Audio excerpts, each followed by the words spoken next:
Oh, y'all look good. I want you to look at something right now. Think of some major goal you want, or maybe it's one you're already working on and you have experienced a lot of setbacks, a lot of defeats. You've experienced a lot of disappointment. Maybe you've already given up. And maybe you just need a little fire, a little encouragement to get back in the game again. Here's what I want you to look at. There are winners, and there are losers, and there are people who have not discovered how to win. And all they need is some coaching. All they need is some help and assistance, just a little support. All they need is some insight or a different strategy, a plan of action to make some adjustments that will open up the key to a whole new future for them, that will give them access to the unlimited power that they have within themselves. That's all that they need. So what I want you to do is think about something you want for you, that's real for you, that's important for you, that will give your life some special meaning and power. And I don't even want you to say, I can do that. I don't want you to assume that. See, 5 years ago when I started out in this area, I would not have been able to make the mental leap that I would be up to where I am right now. I don't want you to begin to just psych yourself out. No. I want you to be able to say something to yourself that will enable you to maintain a level of integrity with yourself. That when you say this, even when you face tremendous setbacks, it will be a benchmark to keep you in the game, to keep you moving forward and experimenting and readjusting your strategy and your plan of action, continuously looking for ways to win. So what is that something? When you got an idea you want to move on, you might not have the money, you might not have the education, you might not have the support or the resources you need. What is that something that can keep us going, that will enable us to act on our dream? What's one of those keys that will begin to help us to discover the secrets to our dream? Here's what I want you to repeat after me, please, with power and conviction. Say, it's possible. It's possible.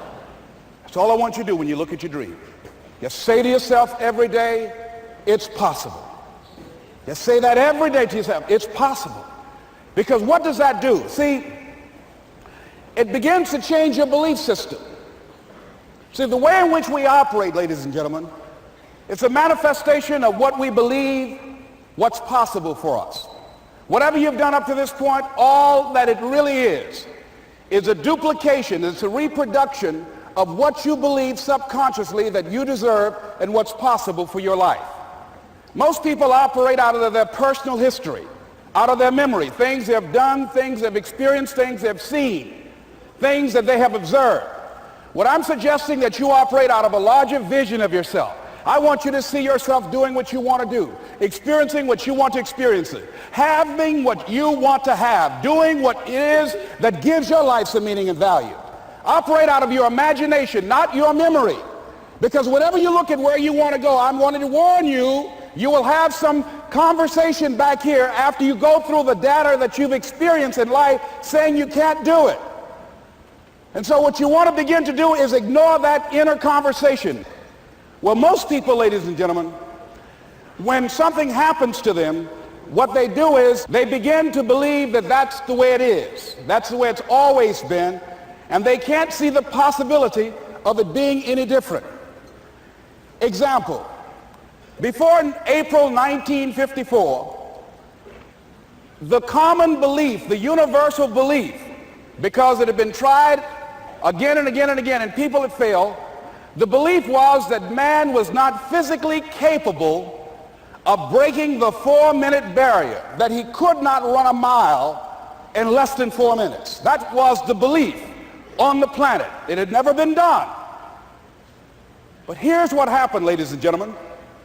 Roger Bannister came along, and he broke the 4-minute barrier.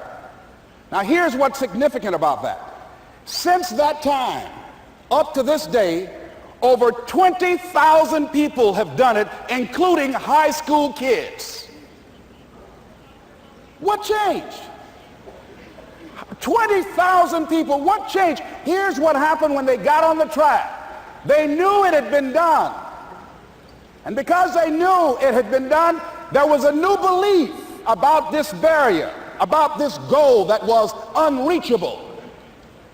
And those 20,000 people got in a race believing, knowing in their heart that someone had done it, that it's possible, that they could do it. And I'm saying that if you know anybody that had some goal, some dream, something they wanted to do, and they did it, then I'm saying that you know in your heart that if someone has done it, then you can do it. It's possible.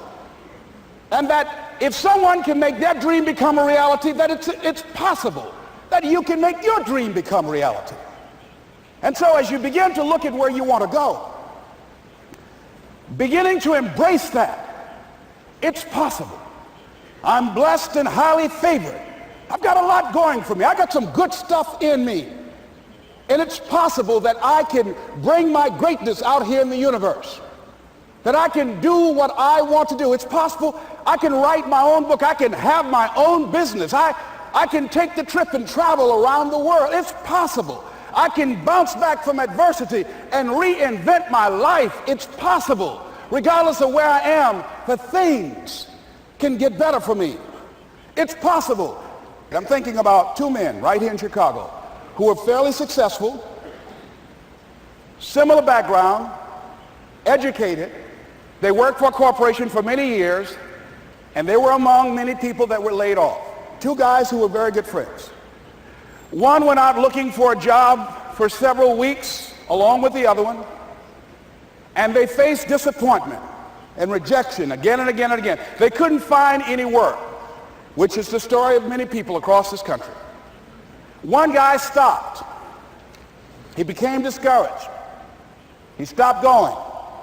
He stayed home looking at television, became very argumentative and toxic with his wife, drinking beer, getting on the phone, talking to his other negative, unemployed friends. And he just gave up. The other guy kept looking for a job everywhere he could go. Every time he could get an opportunity, kept asking people, networking, checking the newspapers every day. Kept going everywhere he could, trying to find a job. You have too much education. You're overqualified. You won't be here long enough. He kept going. He kept going. He went to a place and said, look here, I tell you what, if you can't hire me, and I know you can use my talents, abilities, and skills, I don't want to sit home and do nothing. Just let me do some volunteer work. You don't have to give me anything, all right? I just want to work. I want to be busy. Guy said, okay, it's on you now, but don't expect me to give you anything. It's okay. This guy came in and worked. He was the first one there. The last one to leave was the best employee there. About 4 weeks later, one of the top managers quit. They were looking for a replacement. Guess who they selected? This other guy. This guy who was volunteering his time. He got the job. What was the difference between the two men? Eyesight and mindsight. Eyesight is judging on what you see. Judging according to appearances. But mindsight is how you interpret what you see. One guy said, it's not possible. It's over. I'm finished. I can't do it. I can't make it. He surrendered. I've faced rejection again and again. I'm not going anymore. There are no jobs out there. But this other guy, he felt that in spite of the no's and rejections, in spite of how bad the economy is, in spite of what the newspapers are saying, that it's possible that somebody somewhere will give me a job. He just kept going, thinking it was possible. And guess what, ladies and gentlemen? That's what we have to do with our dreams. Because things happen to you in life that you can never, ever anticipate. And many times when those things happen, you want to give up. I remember when I was in broadcasting, when I was a disc jockey, I became very controversial, not only being a disc jockey, but I felt that radio was something that you not only entertain people with, but you also empower them, you educate them. And I got fired. I didn't just leave, they fired me. That was a shock. I said, wait a minute. They took my microphone. I thought that was who I was. No, ladies and gentlemen, it wasn't. I had to do something else. And I didn't know what else I could do. See, here's what I'm looking at. What are the uses for your life right now that you haven't even reached for yet? See, I believe that when you don't have enough encouragement to act on your dreams or ideas, or you're not enlightened enough, that life will act on you. See, life had moved on me and said, Les Brown, you have outgrown this. It's time for you to do something else. Well, I wasn't enlightened enough. I organized some disc jockeys and got my job back. So they had to fire me again. I got fired twice. Here's what I did. I had to think of something else. And so a guy suggested to me, he said, Les, why don't you run for office? I said, man, I never run for office. I've never known anything about how to operate in the political arena. I've heard encourage people to register to vote and get out to vote, but I don't know anything about politics. He said, well, neither do the people who run for office all the time.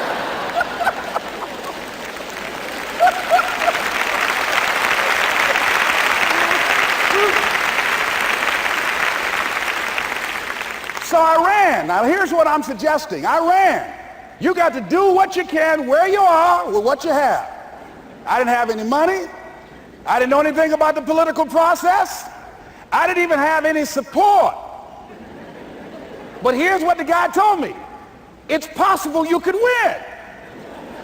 That's all I had. I was running against an endorsed candidate. He was an incumbent. He had the newspaper support, all of the leadership in the community, and I was challenging this guy.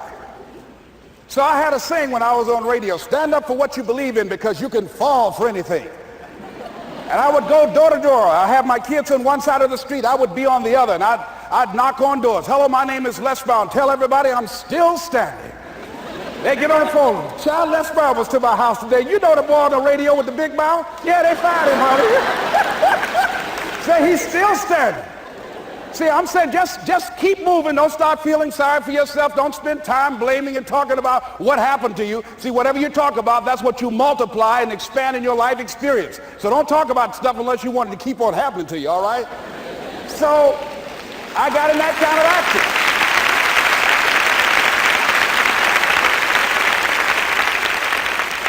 As I continue to do that, had my children with me, we're going door to door, didn't have enough money. Eventually, we got close to the election and something happened that really surprised me. Guys who I thought were going to either support me or stay out of it, various powerful community leaders, they became involved in it and they endorsed my opponent. I felt devastated. Now that's going to happen to you when you're working on your dream. Things are going to happen that's going to catch you on the blind side. That was shocking to me. They didn't have to do that. All they had to do was just stay out of it. But here they go, come up in there messing with me.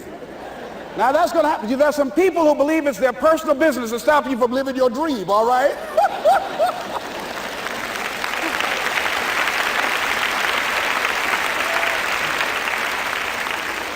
But I didn't deal with that. You want to make your dream come true, you got to stay focused. Some people rather get even than get ahead. Stay focused on where you want to go. I just kept on doing what I was supposed to do. And so I was driving to the radio station. My opponent had over $20,000. I had less than $800. As I was in the radio station, the guy said, "You're going to make a commercial?" I said, "Yes." He said, "It better be a good one because that money can't go pretty far here." And I sat there in the middle control room and I was thinking. And here's what happens when you get still. Stuff will start coming. Something said, call your mama. You used to talk about your mother on the air all the time. Ask her to say a few words for you. That'll be a different kind of political spot. So I called my mama, and I had a gospel record playing in the background.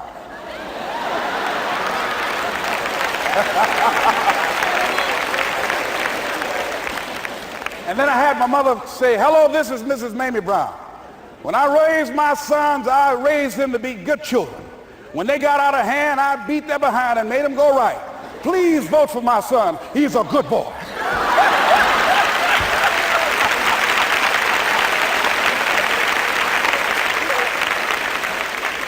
Usually in the state representative race, maybe 3,000 or 4,000 people will come out to vote in a primary. In that primary race, over 27,000 people came out and voted and said, "I'm voting for Les Brown because his mama said he's a good boy." I won, ladies and gentlemen. I won.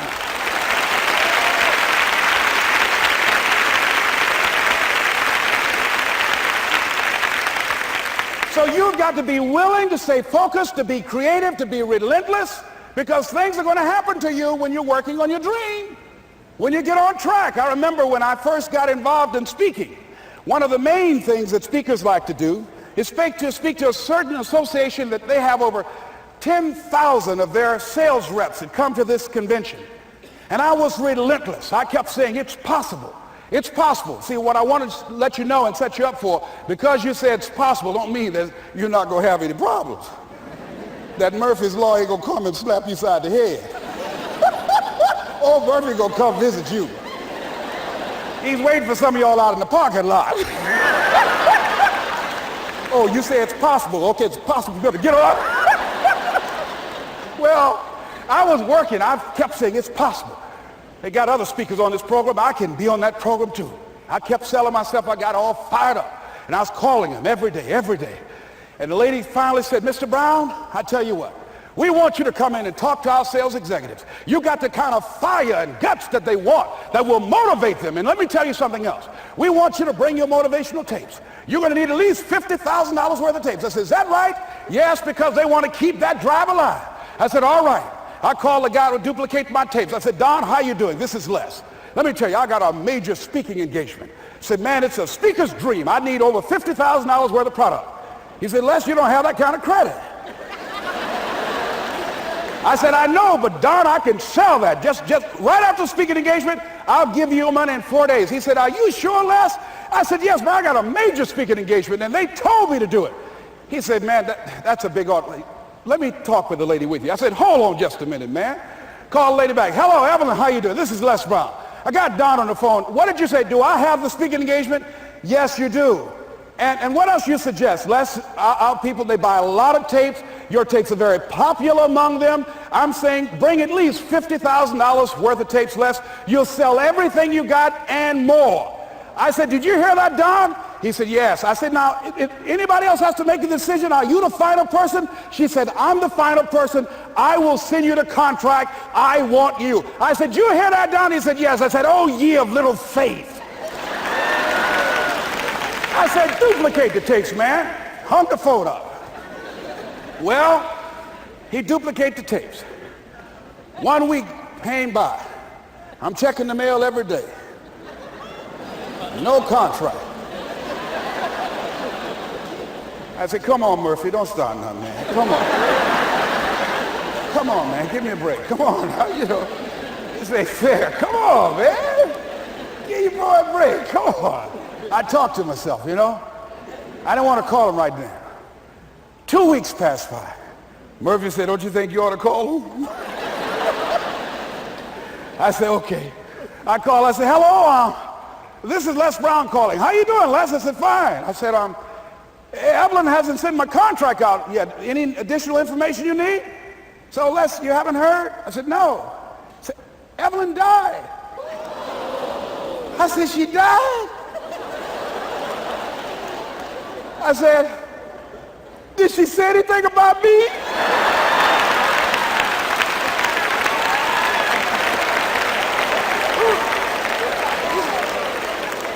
When I got home, I was so wiped out.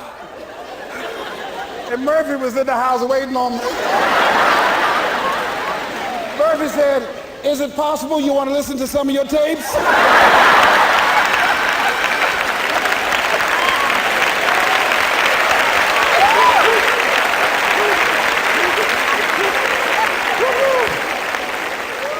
But ladies and gentlemen, here's what I had to do. I had to begin to focus on what was the solution. That this was not the only place that I'll be able to sell those products. And as I began to challenge myself and got some help and support and some other input, I eventually did. It took longer, but it was challenging. But I did it. Repeat after me, please. No matter how bad it is, or how bad it gets, I'm going to make it. I'm going to make it. Shake somebody's hand on your right and left and say, you got that right.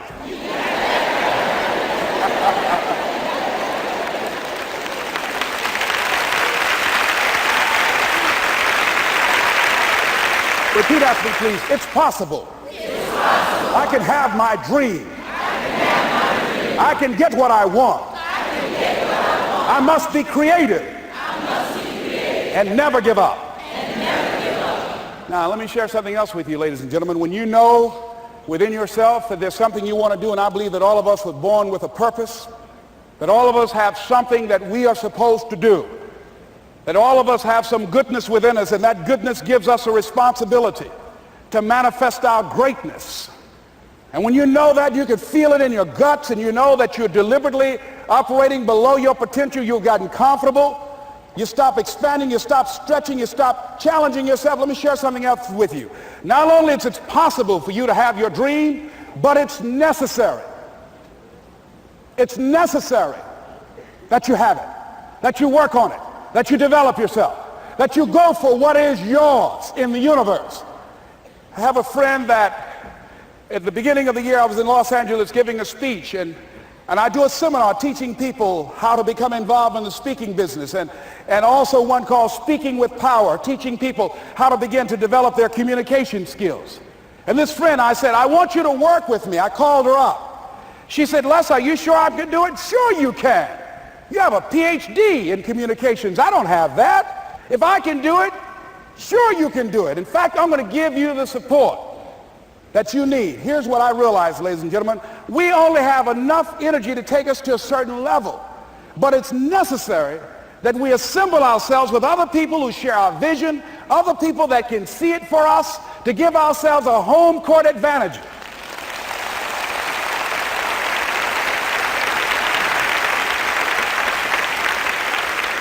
So it's necessary that you seek out other people who think like you, who are growing, who have decided that they are not satisfied with where they are. See, I don't believe that necessity is the mother of invention. No, necessity, in my opinion, is not the mother of invention. Refusing to accept things the way that they are is the mother of invention.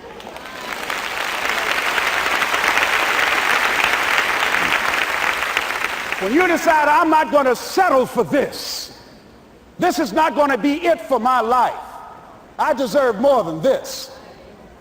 See, that will start making you do some stuff. See, a lot of people go to work every day miserable, and all they do is just talk about how miserable they are. But they don't do anything about it. So I was telling her that I knew she hated her job with a passion.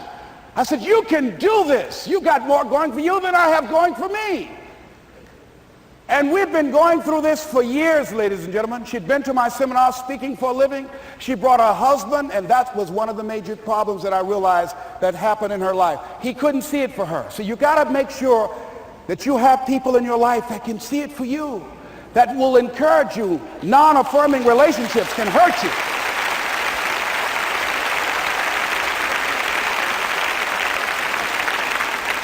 And I talked to him. I said, I don't have anything to do with your marriage. He said, you and I are good friends, and she and I are good friends. And I'm not taking sides. I said, but if you can't see it for her, don't tell her that. Just give her some support. What if you're wrong? It's possible, man, that if I'm doing it, she can do it. Well, you're different. How are you going to tell me that? You've seen her speak. She's got great speaking skills. Don't underestimate her. You don't know. You got a great woman here. But you see, people who can't see it for themselves can't see it for you. He was happy.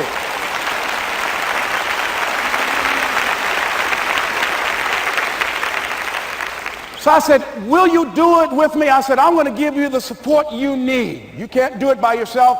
I will stand with you. She said, you will? I said, yes. I'm going to make you a part of my seminar. You'll do a part of it, and I'll do a part of it. Speaking with Power. She said, okay. 3 days later, ladies and gentlemen, I got an emergency call at my office. It was from her husband. He called and said, tell Les Brown that Marion is dead. I said, oh no. When I was flying there to go to the funeral, and I remember the last time that I saw her, and I had some of her papers that I had gotten inadvertently confused with mine, and I took them home. And I was searching through these papers to do one of her works. She was a prolific writer.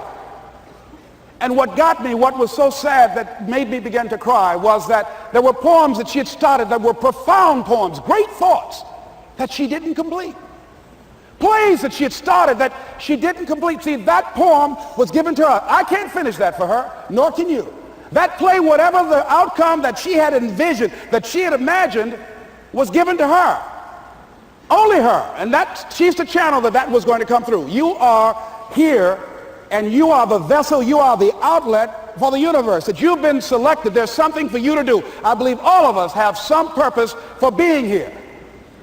And as I was going to the funeral, and I was reading a newspaper that said that millions of people are dying because of what they're eating, talking about their diet.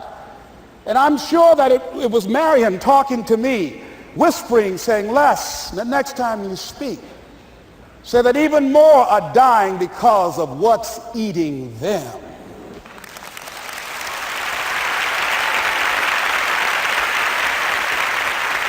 When the challenges of life come your way, you've got to find ways to increase your sense of self-appreciation, because if you don't, you're bombarded with negative stuff every day that beats you down, and you will find yourself unconsciously engaged in self-destructive behavior. If you don't program yourself, life will program you.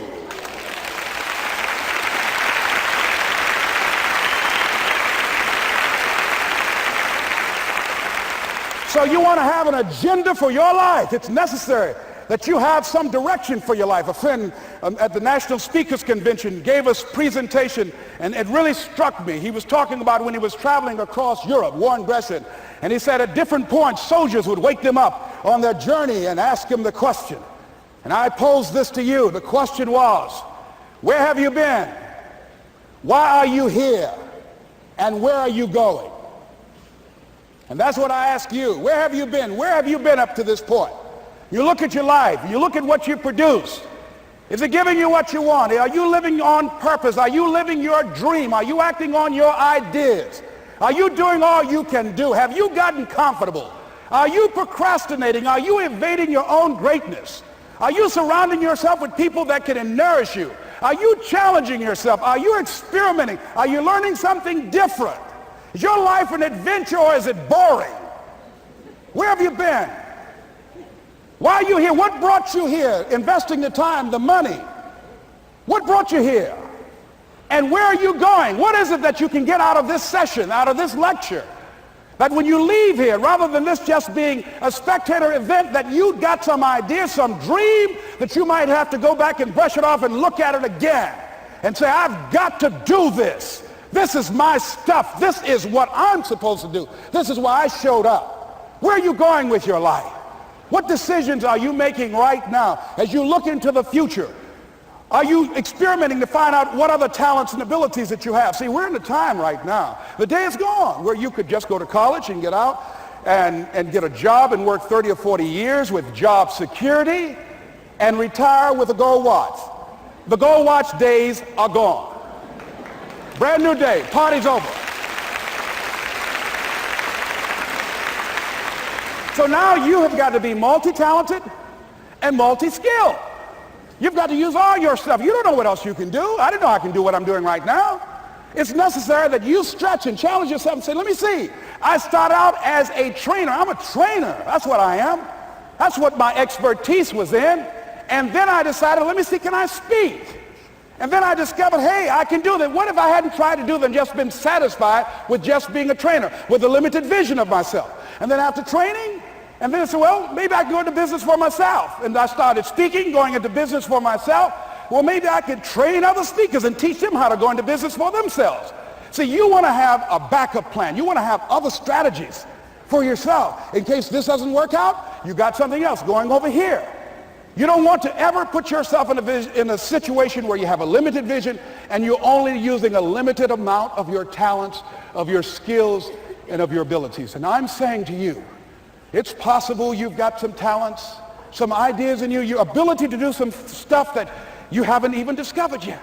And I'm suggesting that it's necessary that you get outside of your comfort zone. It's necessary that you develop some new relationships where you can learn from people. It's necessary that you do reading, that you do research. It's necessary, if you're already involved in some business, that you don't be satisfied with where you are. If you want to make it today, it's necessary for you to constantly look at ways of getting better. Not only is it possible for you to have your dream, and it's necessary for you to challenge yourself to go after it and get better and leverage relationships that can help you get to where you want to go, but it's you.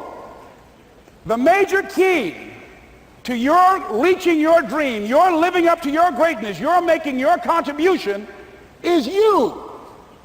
If the economy is good, fantastic. If the banks are loaning money, that's great. If people are positive, that's great. You don't have any opposition, that's great. But the major key to your making things happen in your life is you. When I wanted to get on public television, you know, they told me, you can't do that. So wait a minute, I've seen these other people on. It's possible I can get on. Leo Biscaya, John Bradshaw, it's possible. Wait, excuse me, hold on, time out. Let's be realistic. Come on, be logical. I said, well, wait a minute. Why can't I do it? Let's look here. Think about guys who have credentials, all kind of credentials. You don't have any college training. They're not going to put you on television. Give me a break. I said, thank you for that. God love you, and I'm trying. And went on about my business. You hear me? Let me tell you something. What people think about you and the possibilities for your dream is none of your business. That's their business.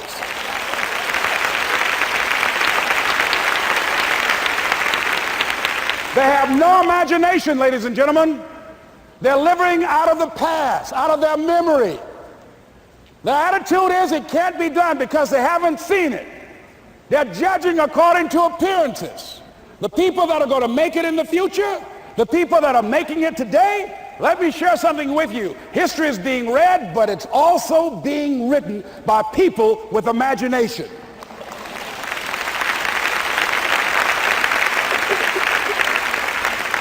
So I went to the next mode, necessary to start talking to people and seeking and asking for what I wanted and leveraging relationships and trying to find out how do the people do it that went ahead of me? How do they do it? And then what is it I need to do? How is it I need to train myself, to develop myself? What's the resources that will be required in order to make it happen? And as I start seeking out and asking questions, I started running into people who said, I know someone who can help you do that. And they helped me get connected with those people. Remember, we have so much energy that can take us so far. It's necessary that you hook up with some other energy that can take you to the next level. I hooked up with them. They said, let's go. I said, away we go.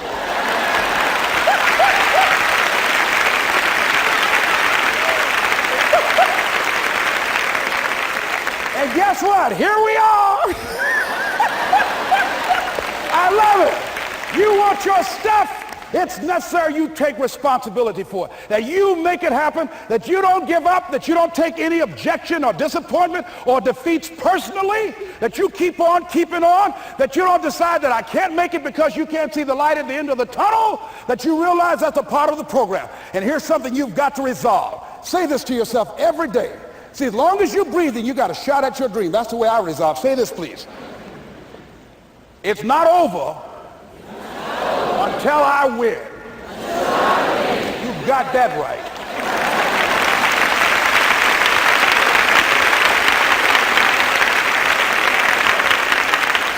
It's not over till I win. Not over till I get through. It's not over till I get over. Not over till I get what I want. Door can't open today, look out. I'm going to come back and take the hinges off. That's how you got to do that. You've got to have that kind of courage, that type of determination. If you want to make it happen, it's you. That you've got to take personal responsibility to make it happen. That you have got to own what it is that you want to do. If it's taking care of your well-being, if it's making a difference in our school system, if it's working with senior citizens, if it's to protect our ecology, if it's to create an economic renaissance, if it's just to take yourself to another level, it's you. You've got to make that happen. We can point out many things that can make it inconvenient or can slow us down. but ultimately, it's on us. Next step is, not only is it possible and necessary, and it's you to live your dream, to make this greatness that you have within you become a reality, but what I've come to appreciate when you're working on changing your life, changing some bad habit, getting out of addictive situations or relationships, or working to build a dream or making a difference in our society, or learning something that's very challenging. Here's what I realize, ladies and gentlemen, and develop a great deal of respect for. It's hard. Easy is not an option. It's hard living. Life is hard. See, it's hard when you are 49 years old, been working on a job for 17 years, and they come in and tell you you're finished and give you 1 week severance pay. And you got to start all over again. It's hard when you're married and raising children and your children are crawling and your husband dies unexpectedly. It's hard handling just the tragedies of life. It's hard when you're working on something and you put everything you have in it and it doesn't work out. You lose your money and other people's money. It's hard. It was rough when I lost my job. And I could not find a job. It was humiliating and embarrassing, borrowing money. And then I couldn't pay the money back when I told them I would. That's rough. How people look at you, how they respond to you. It's very hard. It's humiliating. Here's what I discovered that happens to you in life, that you will go through things, and while you're going through them, you can't understand why it's happening to you. But after you go through it and you get back and you look at it and you say, oh, now I understand why I needed that lesson. Have you ever happened to you? Raise your hand. Has it ever happened to you that I couldn't understand it then, but after I got through it, then I saw that that was preparing me for bigger and better things.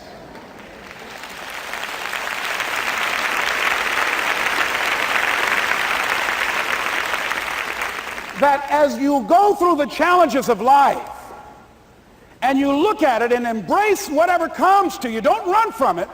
Step toward it. Don't try and duck it like most people do. See, most people want it easy. See, easy come, easy what? Easy go. See, but when you go at what you're going to deal with and you deal with the difficulties of it, when you handle those hard things close at hand, making those hard decisions right now that you don't want to make, learning those things that you don't like to do, but you know that in order for you to get where you want to go, this is one of the hoops that you have to flip through. And I'm saying to you, whatever you got to do it, because if you don't, life is going to whoop you until you surrender and say, okay, all right, I cooperate, okay, I learned, okay. It had to wear me out a long time. So if it's hard, then do it hard. Now, how do you hang in there during the hard, difficult times? Les, you must have faith. You've got to believe in yourself. You've got to believe in your abilities. You've got to believe in your service, your company, your ideas, unquestionably. You've got to have faith, and that faith gives you patience. That it's not going to happen as quickly as you want it to happen. A lot of things are going to happen that will catch you off guard. And so therefore you've got to deal with and handle it as it comes. And not only that, but that faith and patience drives you into action. You've got to keep moving and keep plugging away. In the Far East, they have something that's called the Chinese bamboo tree. The Chinese bamboo tree takes 5 years to grow. And when they go through a process of growing it, they have to water and fertilize the ground where it is every day. And it doesn't break through the ground until the 5th year. Okay?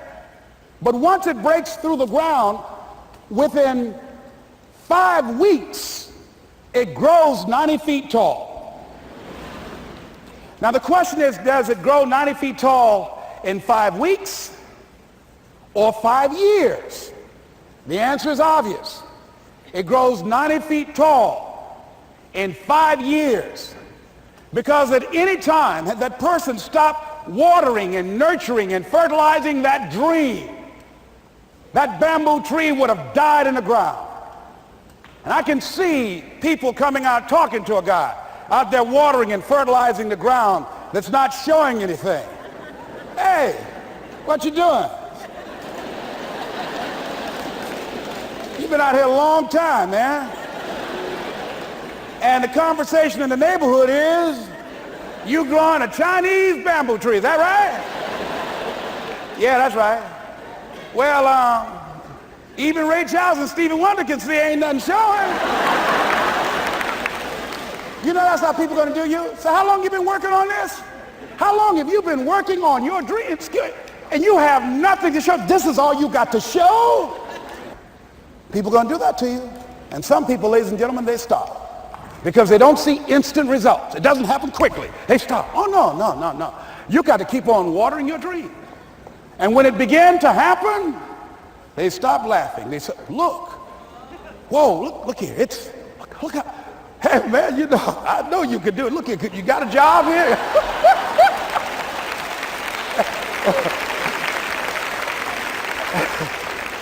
See, during those hard times, we didn't know how you're going to make payroll. During those times when you failed and things didn't work out, they were nowhere to be found. But you know what I discovered? When you're working at your dream, somebody said the harder the battle, the sweeter the victory. Oh, it's sweet to you. It's good to you. Why? See, when it's hard and there's a struggle, see, what you become in the process is more important than the dream. That's far more important. The kind of person you become, the character that you build, the courage that you develop, the faith that you're manifesting.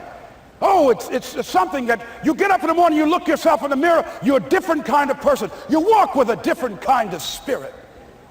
And people know that you know what life is, that you have embraced life. You knew it was hard, but you did it hard.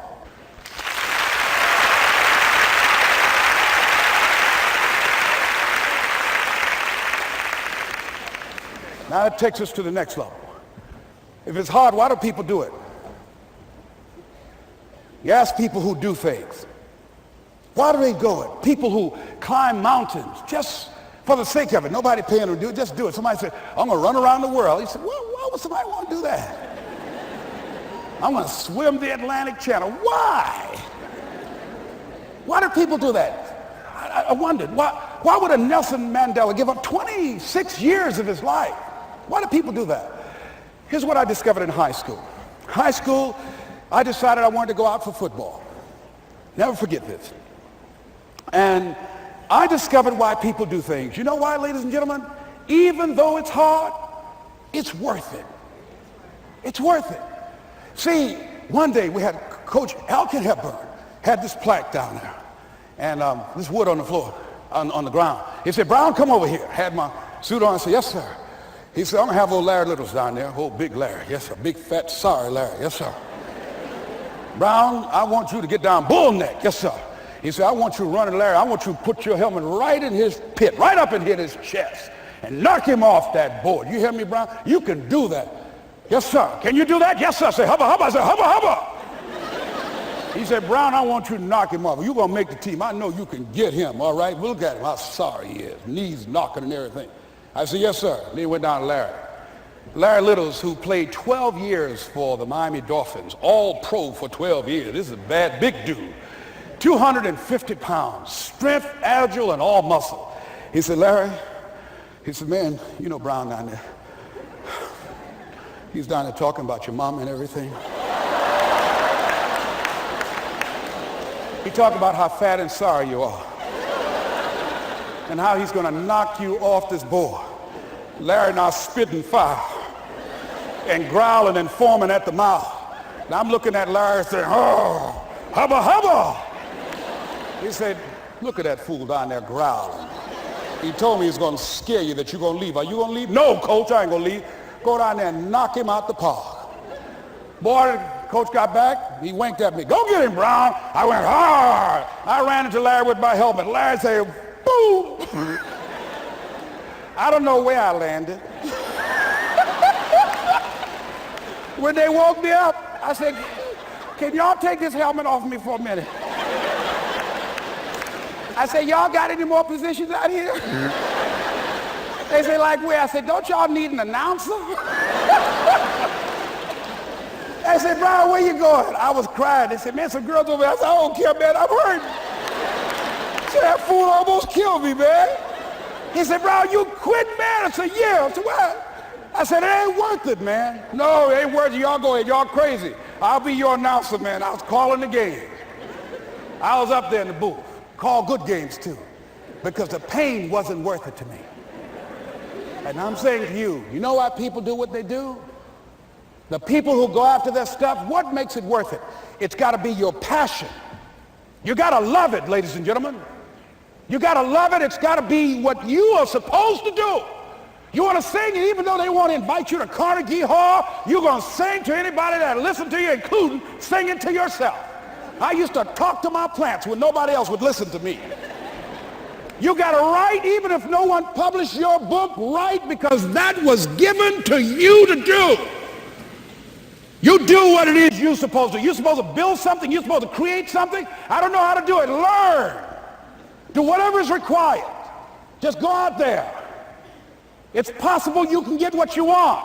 It's necessary. If you want it, you got to go into action. You got to be willing to experiment. You got to be willing to fail and to succeed. You got to be willing to form and to develop new relationships. It's you. It's on you. You got to make that happen. Nobody's going to bring it to you on a silver platter and say, here's your dream manifested. No, it's hard. Yes, it's hard.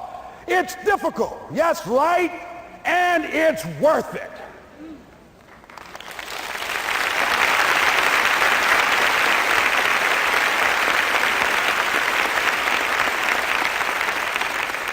People ask, hey, man, these kids, man, it's rough dealing with them. That's right. That's right. You think peer pressure happened overnight? We went through peer pressure. I remember as a kid, some guys said, hey, Les, me and another fellow named Willie Lower, we were going home. Hey, man, we're going down to Gould's, man, and knock off a grocery store. I said, look here, I don't want no part of that. I'll see y'all later. Say, y'all chicken. I said, that's all right, you say whatever you want. Low star. I'm not chicken, man. Don't call me chicken. Then why don't you come? We didn't even ask you to come into place, man. All you do is just drive the car, that's all. I don't know how to drive that good. Well, we're trying to get Les to come. He's chicken. Hey, I'm not driving nothing, all right? Willie, don't care about what they say, man. Leave him alone. You want to go do it? You find somebody else to drive, or you drive yourself. Come on, Willie, man. Pull him. He stopped. I ain't chicken. All I got to do is drive? Yeah. I said, Willie, that sounds simple, man. Don't go, man. He went. And the next day we read the newspaper where when they robbed the store, when they came out running to a car, the merchant, the man who owned the store, came out just shooting wildly, and he hit the driver in the head. So peer pressure didn't just start in the 90s or the 80s. It's difficult and it's challenging for kids right now. And it's going to take some easy, simple methods to help bring them out of this madness, this insanity? No. Is it hard? Yes. Let's look at what we've been doing. What has worked? What has not worked? Let's look at where we want to go. What is it that we want to produce? What is it that we want to create for our young people? And as we think about that, start experimenting with different methods and techniques to create and to produce that. And begin to believe that it's possible through our commitment, through our vision, through our determination, our relentlessness. Because of our belief, it's possible that we can reduce the teenage homicide rate, the teenage pregnancy rate, the dropout rate, that it's possible, looking at what kind of world are they going to be in. As we look at the global economy, that as we begin to use our collective will and genius and resources It's possible that we can create an educational system that not only will test their minds with information and facts and figures, but will teach them how to think and be creative, and what does it mean to be a human being and to value human life, and how do you make relationships work? How do you bounce back from adversity? It's possible that we can give them a curriculum that will give their lives a sense of purpose and direction and meaning, and teach them how to begin to know and operate on a higher level of being, where they become assets to our society rather than liabilities. What if we leave here with that kind of consciousness that it's possible, as opposed to saying we have to write this generation off, that it's possible that we were born for such a time as this and that, that maybe someone here has the idea or the method or some plan of action or an approach that can resolve many of the problems that we're facing with young people today. Whatever we have to do to save our children, it's worth it.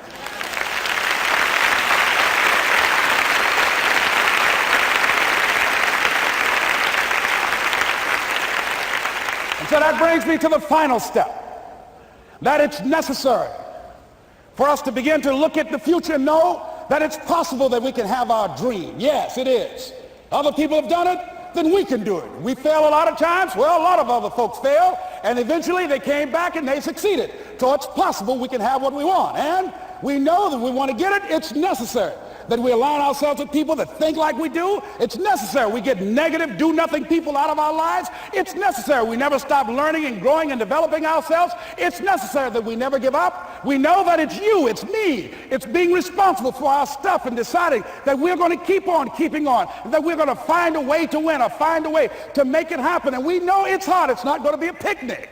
Yes, it's hard, and we will do it hard. And once we do it hard and we go through it, we realize it was worth it. And once you discover it was worth it, it is done. It's done.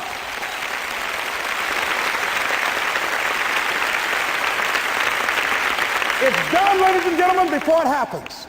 Well, here's what I'm suggesting to you. That when you're working, you have a wall to break through. Let's say a friend of mine who runs a marathon, and he says, when he's running the 26-mile marathon, he said, let's say that hypothetically, that 18th mile is the wall. He said, Les, when you get there and you're running, he says, everything in you is telling you to stop, to give up. Every muscle is aching, and you're saying to yourself, I can't do it. I can't do it. And you just keep on and you keep on and you keep on. It seems like you're moving at slow motion. And then eventually when you break through that 18-mile wall, then you know it's like done and you're on automatic and you glide on in. And you know it's there. You know you're going to get to the finish line. And we've all had experiences where we were working on something and we knew it was possible. And we did those things that were necessary to bring it into reality. We took the responsibility to make it happen. Other people couldn't see it. A lot of people didn't believe it. You were attacked. You were criticized. People were opposing you, but you kept on doing it. It was hard. It was rough. It was difficult. But to you, it was worth it. And eventually you got to a level you know, can nothing stop me now. I'm on the move. I'm on the move.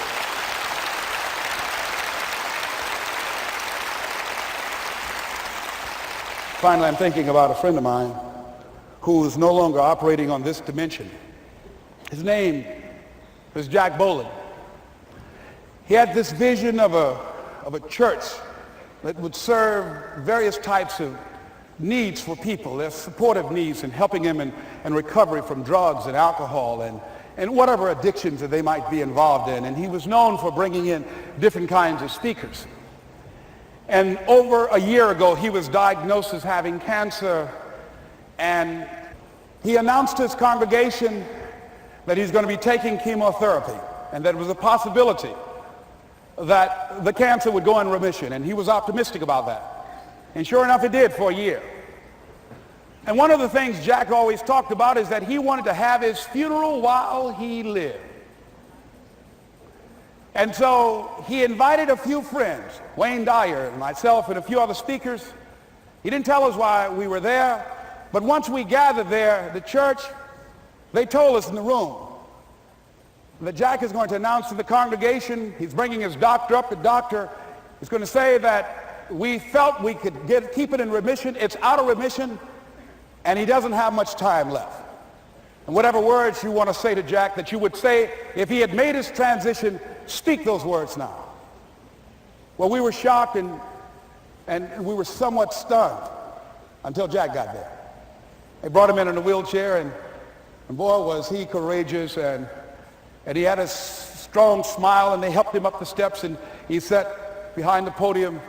And each of us got up and we said a few things about Jack and the impact that he made on our lives. And he said, the doctor, after announcing that Jack didn't have long, he says, "Doctor," he said, "I accept what you say, but it's possible that does not have to be the case. But if it is, I will enjoy life to the very last breath I take, even the chemotherapy. I will enjoy that." And Jack did, ladies and gentlemen. And when they said that all of his vital organs were failing, they called his family and his close church staff to the hospital and said, "He's dying." And so they came and they all gathered in the room. And Jack at that time was unconscious. And he gained consciousness, and he looked at them and he said, with what strength he had, he said, "I want to thank you all for being here. You've been a great staff to me." He looked at his sons, his daughter. He said, "You've been a great family." He said, "Don't feel sorry for me." He said, I'm ready to go. I'm looking forward to the next adventure." And he sat there for a little while, laid there, and he closed his eyes, and he lost consciousness. About an hour and a half later, he opened his eyes, and he looked at them. He said, "This is embarrassing. I'm not dead yet." They were laughing through their tears. They said, "Jack, you are a character." He said, "Hey, I hate giving up this kind of control." So they predicted that Jack would die at the end of February. And then on the 2nd, they said, he won't see the light of day. He will be dead by morning. Ladies and gentlemen, Jack died on March 4th.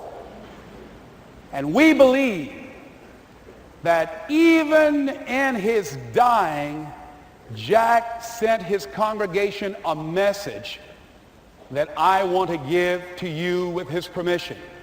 March 4th is the day he died, and we believe Jack was saying, "March 4th."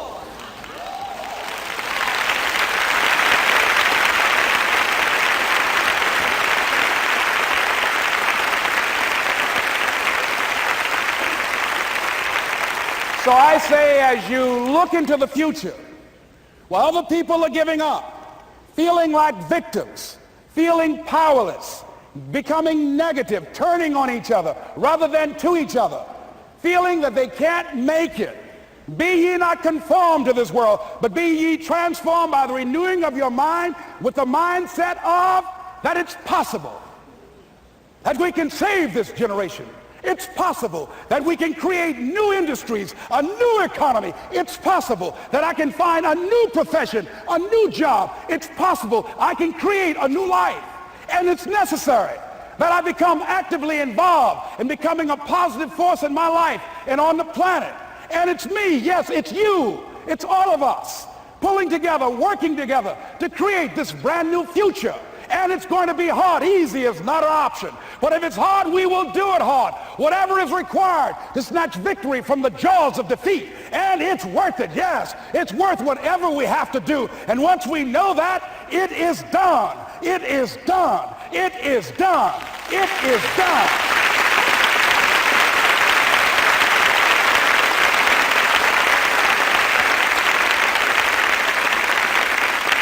So I say to you, whatever your dreams are, whatever you want to do, in the spirit of Jack, March 4th. This is Mrs. Mamie Brown's baby boy, Leslie Calvin Brown, saying, it's been a plum-pleasing pleasure as well as a privilege. Thank y'all here. Thank you. Thank you. Thank you. Thank you. Thank you very much. You're very kind. Thank you. Thank you very much. You're very kind. Thank you.